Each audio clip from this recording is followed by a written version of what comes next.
Hello, my name is Daniel Kornev. I'm a human-computer interaction and contextual computing researcher, intern at Microsoft Research. I work in the WIPE team. And in this video, I would love to introduce you to the Project Universe, which is a next-generation digital work environment that I was working on during last year. And let me introduce you to the project. So the Project Universe, as I said, is a digital work environment, and it was developed as a new interface for computer with particular ideas of applying principles of nature user interfaces like direct object interaction, where the object itself is the interface. From another perspective, it's trying to solve the particular problem when people usually deal with a lot of information, especially information workers, and amount of tasks that people work on during the course of the day is growing with each year, and the problem of multitasking is as important as never before. And the problem is how we could help people to help them organize their interaction with computer, how we could help them to distinguish their different operations they do with computer. And I come up with usage of activity theory from psychology that tends to think about from perspective of interacting with computer, for example, that we have atomic things like tasks that you deal with, and we have also the notion of activity, which is a combination of tasks, and activity helps you to group the tasks by the subject and help you to distinguish the different tasks from each other. Why it is important? Because in a typical Windows, if you look at a typical Windows, and we have to use the notion of application. And the application itself is kind of our system that we deal with, and that application is actually what we are using to work on our problems. And we can easily switch between different windows of the same application and between windows of different applications, but unfortunately we can easily imagine a situation when we have, say, 20 open tabs in Internet Explorer, or 20 mails in Outlook, or several documents in Word, and unfortunately they won't be related to each other. They all will belong to some application, like mails to Outlook or documents to Word, but they will be actually part of different activities that we work on.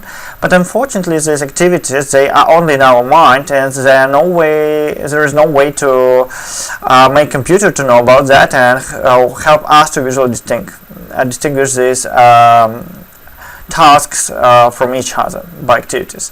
So the approach of this project was to solve this problem, particularly by introducing the visual interface to group different tasks with each other into activities.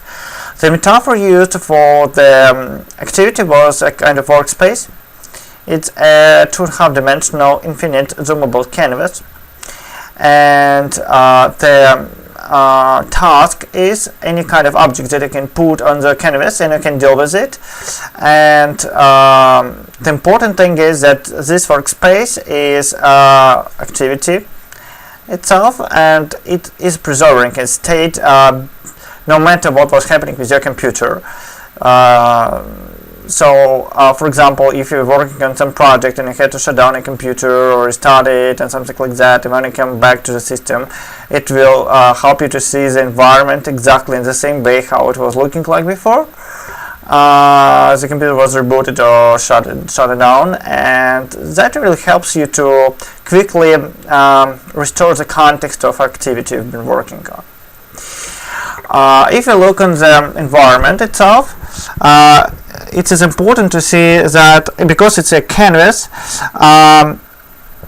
actually it's a zoomable canvas, and you can see right now the whole picture of what you've been working on in this particular workspace, which is contextual computing research related, and you can easily zoom in to work at particular thing, like particularly kind of presentation or document that you worked on before, and this helps you to switch into the particular thing you worked on. But you can always have a full picture of what you've been working on before by using zoom in, zoom out metaphor, which really helps you to switch between different tasks inside the activity, where all tasks are related.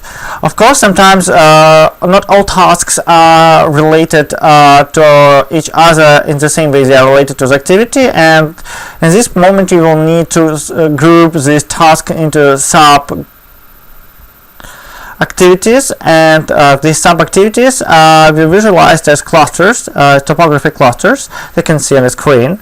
So for example, you have an object and you can easily move it from one cluster to another, and this will help you to visually distinguish between different clusters, but the item itself still will be preserved as a part of the workspace, which means a part of the activity you're working on. As I said, I've tried to apply some principles of nature's interfaces, and one other thing is that you can actually deal with object, and when you deal with object, it's actually giving you a chance to feel that you work with object directly. You do not have to use touch, touch pad or mouse to deal with objects. If you have a touch screen, you can do the thing, and you can say use pinch and zoom in order to see more details, and you can make panning with your pen or with your hand, and that also really helps you to browse through the canvas and look into more or less details of what's happening with workspace you're working on.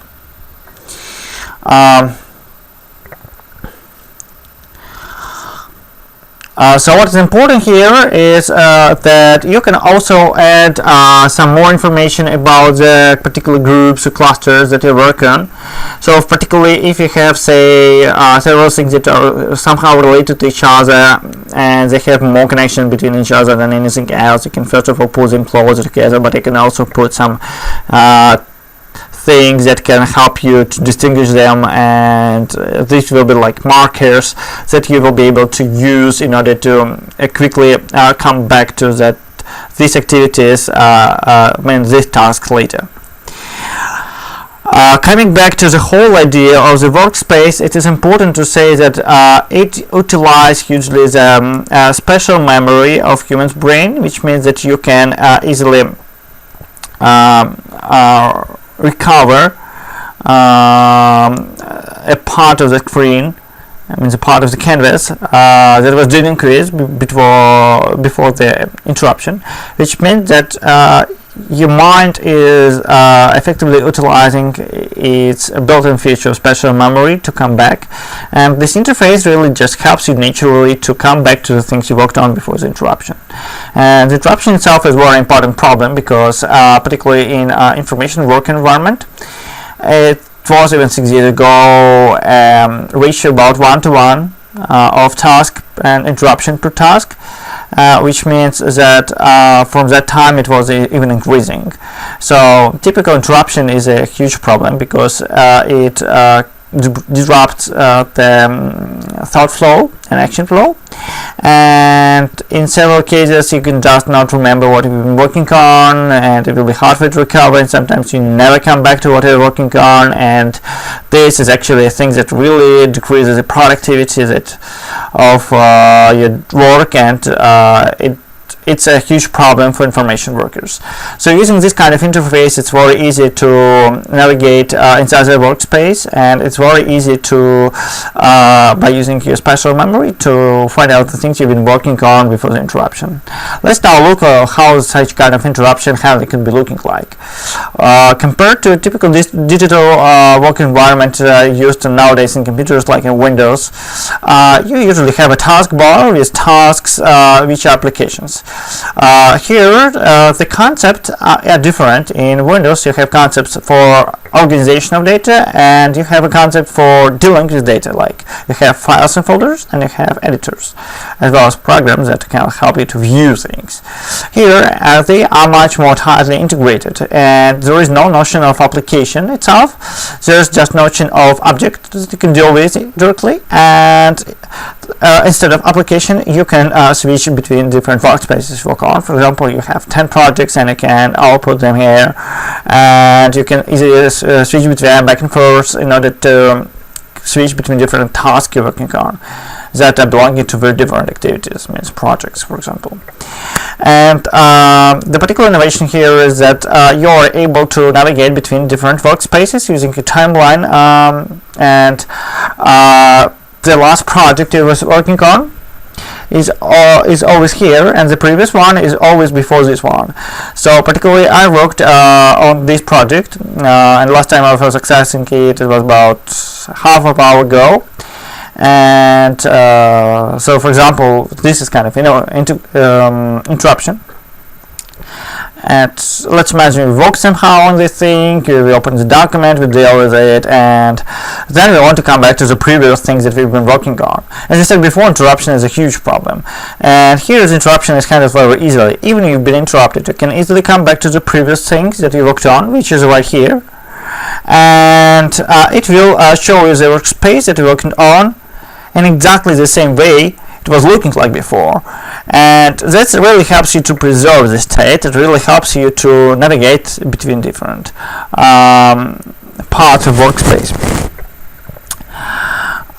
between different workspaces, and still be able to quickly catch up with the context of your activity, where you left it, and thus increase your productivity.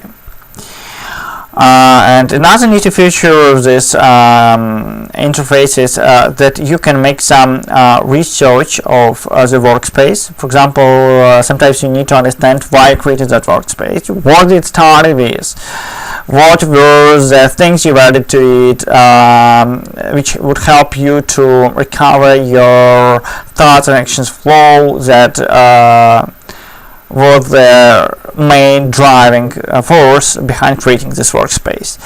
And here we have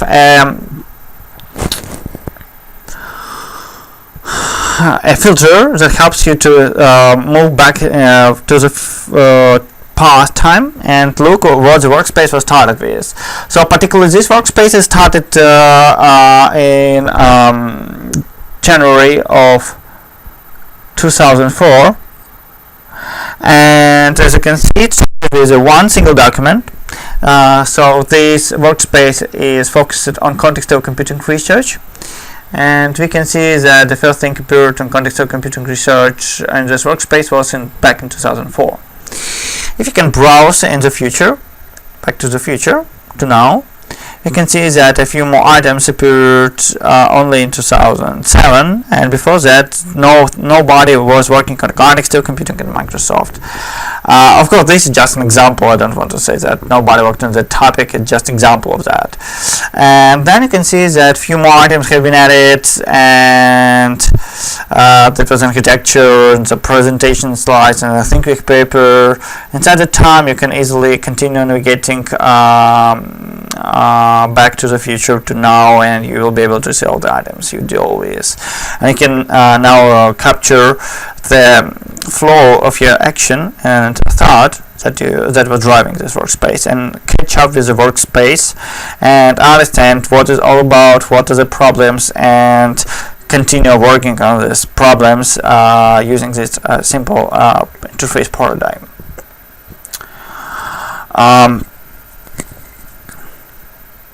So I would love to say thank you for your time, and if you have any questions, you can always mail me at daniel.karnev@microsoft.com. I'll be happy to answer the questions.